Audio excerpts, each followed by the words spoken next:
changes. Yeah. So Nice. that's a challenge. Great. But interactions with the people and the public, and I think we do okay also, you know, some solicitors are abrasive, you know, they offend the public. I hope that's not the case. We're always conscious of being otherwise. Want to be inclusive, want to hear opinions, want to solve people's problems. Great, okay. Can you provide an example on how you dealt with a challenge and advised the township? A specific, related to that question about your biggest challenges, do you have a specific example you could share? One that comes to mind is just code enforcement. You know, we dealt with, you know, what was a many-year problem with someone on Gravel Pike, Route 29. For years, you know, the neighbors complained, township supervisors complained, you know, and ultimately it landed in my lap pretty early after becoming primarily responsible here. There was the Spillane property.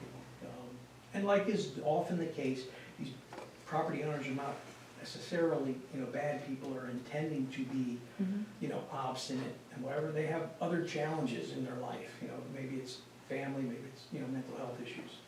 Long story short, we ended up in court with them, you know, and because of the way we treated them, you know, we were able to have a pretty amicable resolution.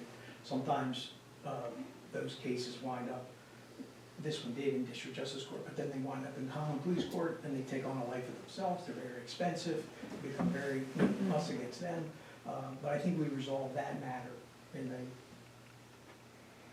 amicable way. Okay. It was not terribly expensive to the township. We have another one now on the burner. I see Mr. Tosa back there. He's got a neighbor who's, you know, with significant property code violations. I think in the last 3 weeks, you know, we've probably gotten more done than has been done in the last 3 years. I think we're on our way. That letter went out today. I have a copy, you know, to Kate, I don't know if you got it yet. We did some digging and we found out, you know, who the property owner is and, you know, we're kind of on the ball there. Nice, okay, So great. code enforcement, you know, is one that brings, Especially in a small township right. like this, we don't have, Right, and these are things that A lot generally go, going on. you know, unknown. People say, Right. why did the code officer do something about it? Well, a lot of times, you know, I don't live here, I don't know that the code officer lives here. We don't know. Somebody has to inform us. You know, and then again, they're property owners, they have rights too. You know, it's not like we just go in and, you know, clean it up.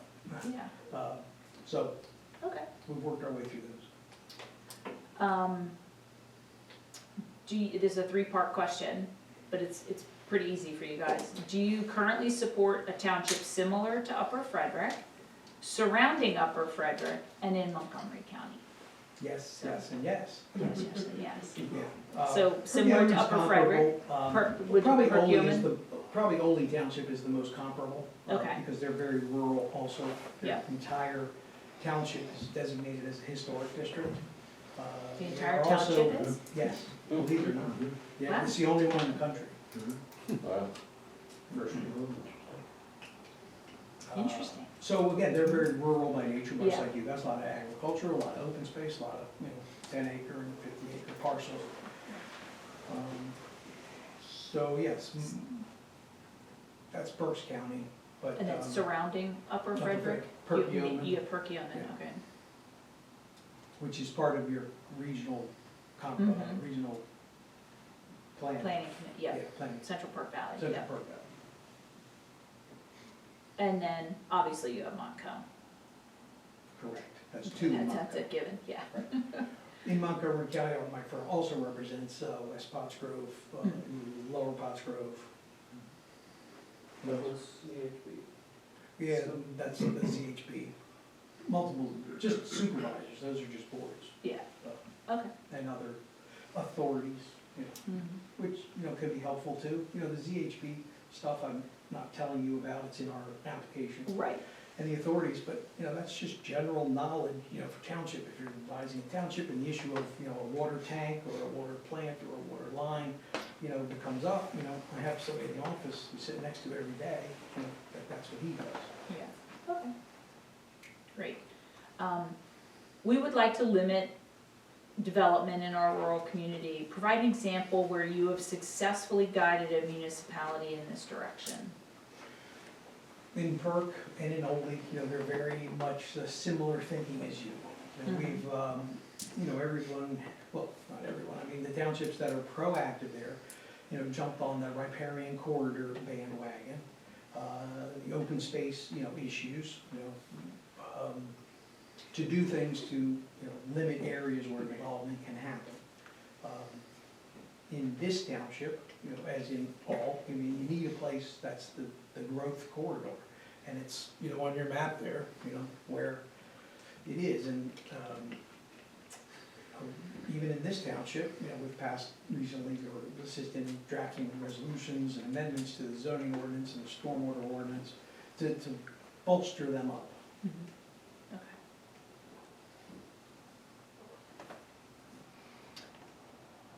How would you approach reviewing our ordinances in order to minimize the risk of development? I would probably recommend that you just hire a third-party consultant. They're doing that in Ole. It's been a number of years since they reviewed their zoning ordinance. Most municipalities use an ordinance for zoning that was originally crafted by Montgomery County. Most of the ordinances were the same or similar, but you know, they all have evolved a little bit, and most of them have not been periodically reviewed and updated. There are third-party companies that do that. We've narrowed down to 2 or 3 in Ole because they're gonna review their zoning ordinance and try to provide for it, make sure that they're, you know, kind of out in front of warehouses, mini houses, you know, small homes, solar, you know, yards, you know, for grid size, grid scale, you know, solar projects. Airbnbs, you know, temporary short-term rentals, you know, all those things, you know, are out there, and it's, again, kind of hard to stay ahead of. Goes back to your original comment about laws changing, everything changes, These are all right? things, I mean, right. your ordinances may not have covered solar panels if they haven't been updated in 20 or 30 years, or solar Telecommunications. farms, or, yeah. Telecommunications. Forgot smoke shops. Smoke shops, vape. Okay. Moving right along to page 2. What types of labor personnel issues have you had to negotiate, and can you tell us about any of your experiences, or a single We experience? negotiate contracts, you know, for managers. Sometimes there are employees of, who are supervisors or township, you know, we'll put that in writing also. I think fortunately in your township, my experience with, say, police, you know, contracts and so forth is limited and ancient almost, but you don't have a police department here, so it wouldn't be a handicap really. Yeah. We have also referred to third parties whose specialty is dealing with employee issues.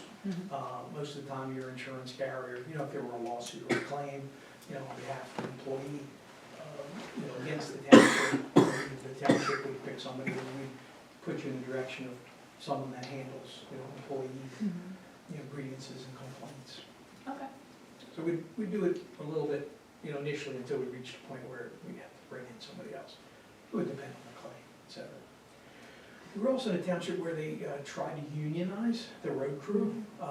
You know, so that was, you know, educational and informative. I think at the end of the day, it failed by a vote. Again, it was another small municipality. I think there were only 7 votes, you know, 7 employees in the road crew, but they tried to unionize. So, you know, there's Okay. that. Explain how you have handled a hot or emotional discussion in a township meeting. Roll the video from a Yeah. couple of meetings ago. Yeah. Again, it's philosophically, I think, you know, most people who come to a meeting have a reason for being here. They want to be heard. I don't think the board generally knows everything. You know, so they need to be given a platform, place to express, and it shouldn't be dismissed or dismissive. You know what? Were I on your side of the table, I don't know that I would just have public comments where at the end it's like, thank you, you know, sit down. If that can be, you know, we can have an engaging conversation, you know, with people, it needs to make progress. Now, some people just wanna make a point and that's it, but, there should be some follow-up on those things too, some communication with them afterwards, tell us more about why you're complaining about this issue, perhaps, we can do something about it, Okay. or help you do something about it, or point you in the right direction. What is your experience with historical buildings? In Perkiomen Township, and in all the whole place is historic. Yeah, that's I'm not fascinating. kidding you. They have a historical architectural review board. If you wanna put new windows in your house and it faces Main Street or is visible from basically any place in the township, you have to go before the review board, and use materials that are comparable to what had been used in the past. I mean, they do now allow some plastics and things like that, more modern products, but they have to look like, the originals. And they're very much about saving their buildings. They don't demolish any, they don't have demolished by neglect, they don't let buildings deteriorate like that. We, at the intersection, anyone who drives in east direction from here passes Route 113 and 29. It's a terrible intersection, and it has been for many, many years. And on the corner is a bar, that we spent a lot of time over a lot of years trying to figure out if we could acquire it, tear it down. But again, there's the State Historical Commission basically considers every building historic. We were not successful in taking down the building, but that was also in part because acquiring the building and demolishing it were going to be very expensive. And then there was no guarantee that they're two PennDOT roads anyway, so there was no expectation that PennDOT was gonna do the road anytime soon anyway. So it's just a quagmire, but, from the both sides, learning how to preserve and protect buildings that should be protected, and, the constraints you have if you wanna take down a building, Right. even though it would improve that intersection. It's really the only way to improve that intersection, but it still stands. And now it's working on it. Don't hold your breath. Yeah, it comes up at the Central Park Valley meetings. From the applicant side, I've worked with a number of municipalities in dealing with historic structures. In fact, in Douglasville, there was a very old structure that was the grandson of one of the very early founders of that area, one of the Swedes that moved in. So the arrangement that we worked out with the municipality is they wanted to preserve it. And the Historical Society was very interested in seeing it preserved, so we worked out a way to be able to take it down. And they were able to rebuild it at another location, so the structure's preserved. It's not in the same location. The intersection was improved. It's exactly one of those situations. Sometimes you run into trouble with the state on those types of situations, but, I've had experience dealing with the National Park Service up in Delaware, the National Recreation Area, with structures that my employer at the time owned, that was a little general store. So it's, I'm familiar with it from the applicant side, but also dealing with the municipal side on their goals to preserve and maintain the integrity of an area that was a little village and had been for over 200 years. So it's, those are things that I've had experience with. Can you provide an example dealing with a difficult code enforcement issue and how you guided it towards resolution? And you probably used that in your example for Covered that one. Challenges. Code, that was a Spillane property. yeah, that's code enforcement. We will frequently be called to, if an applicant wants to do something with their property and they don't get a permit, because it doesn't comply with code or zoning, it's not unusual for us to have to then go to the zoning hearing board, represent the interests of the township, so we do that too, and have done that, many times. But the code enforcement, proud, of how Spillane worked out, and I'm optimistic of how we're gonna get, this other property, taken care of. Okay. And it doesn't stop there. I think Kate and John are working on the facts gathering for another property yet, Right. So hopefully we'll get that one, worked through. So, Great. it's not the strong arm of the township law, it's a combination, We're to try to communicate with the property owners and try to get them to comply, but, we will back up, when we say 20 days or else, that we're gonna follow up, Okay, great. with your permission. You do what you want us to, but that would be my recommendation. Can you provide an example of when you had to deliver bad news to the Board of Supervisors or a township? It doesn't come up much for us, I think if I were, I think that's why I can't take all the credit, we can't say that's why we're good at what we do, maybe we're just lucky, but, Upper, or New Hanover Township, I think, thought 700 homes, was too many, and they pushed back too hard, and now they're, stuck with a $150 million lawsuit. Upper Pottsgrove Township, is, I presume, doing things in somewhat of a renegade way. They have property that was acquired with open space funds, and they want to put the township building there, and it's created significant turmoil in the township. So, yeah, I would consider that bad news, like, hey, we were on this path, and now, we have to go to Montgomery County Court, next week, because, we're being sued because of how this has been handled. So those would be the biggest things, but, But you don't represent either of those we don't represent either of townships? them, and Okay. again, we kind of have, we like it better, but our townships kind of fly under the radar. We abide by the rules, and treat people, I mean, you're gonna get in a situation where it's maybe unavoidable, but I haven't had to deliver, maybe something like they wanted to acquire property, and I negotiated with the seller to see if they would sell, and we couldn't come to terms, so I had to tell them, like, we're not gonna be able to acquire that property, or certainly not for what you were willing to pay for it, that would be, bad news. But, yeah, no, we don't. Okay. What types of ethical minefields would you advise us to avoid, and what are some best practices? Yeah, go to all the training, don't use your personal cell phone and your personal, Facebook page, to talk about the township especially, as an elected official, and, rendering your official opinions about things. So that's a new, phenomenon that, townships are becoming exposed, having to reveal the entirety of your, Facebook page, because it's now subject to a right to know request. So be careful there. That was day one PSATs. Learned that one, that's what they said. Yeah, be careful not to, violate sunshine law, promptly answer right to know requests, do not violate,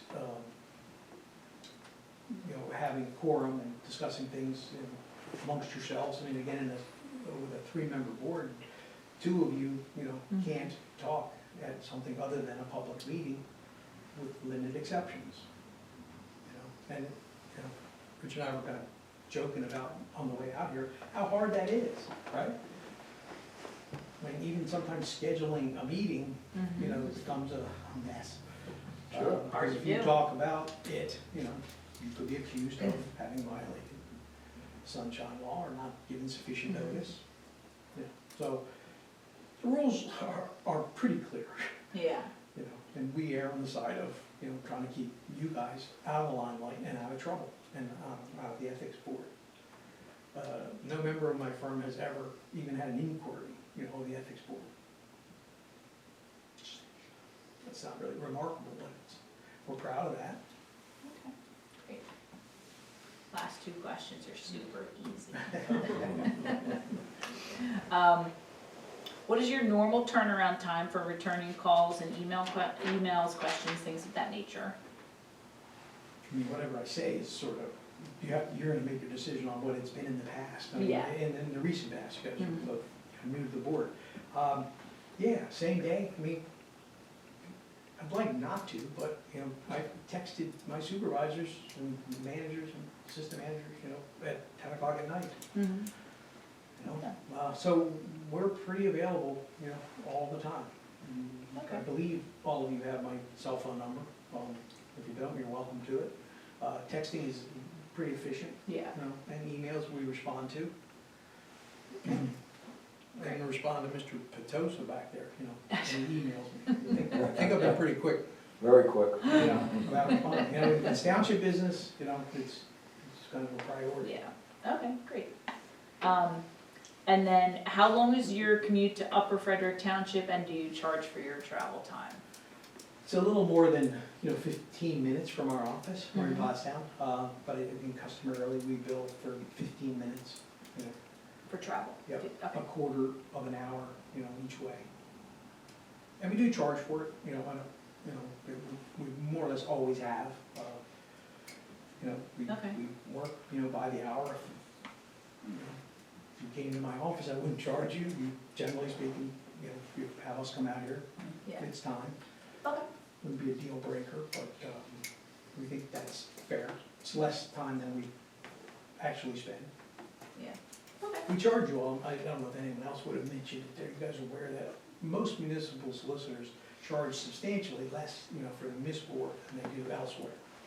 Right, my hourly rate is $300 at a minimum, for some matters it's more, Right. $350.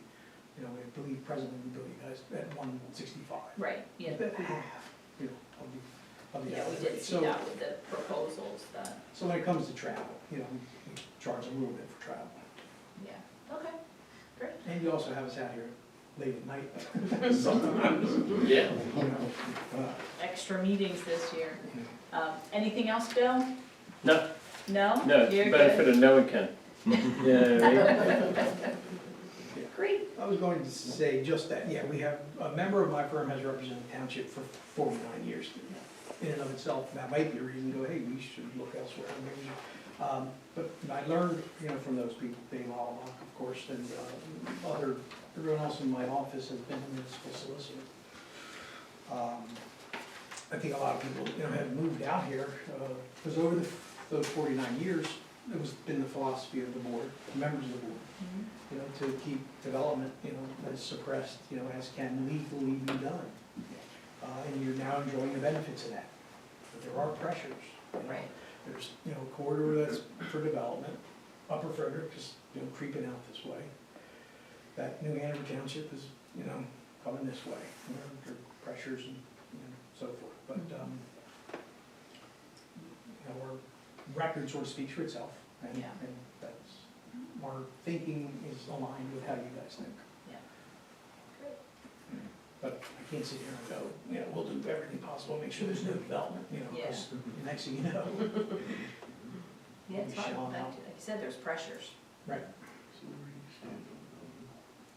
Okay, Anything to add, Rich? well, I think we are, Yeah, sorry. I just wanna say, I've, you know, this is my second career, and I spent my first 30-plus years on the applicant side, dealing with a lot of municipalities, so When you say applicant, you mean development. developers. yeah. Yeah, Oh. developers, you know, applying to the municipality to do something. And my philosophy has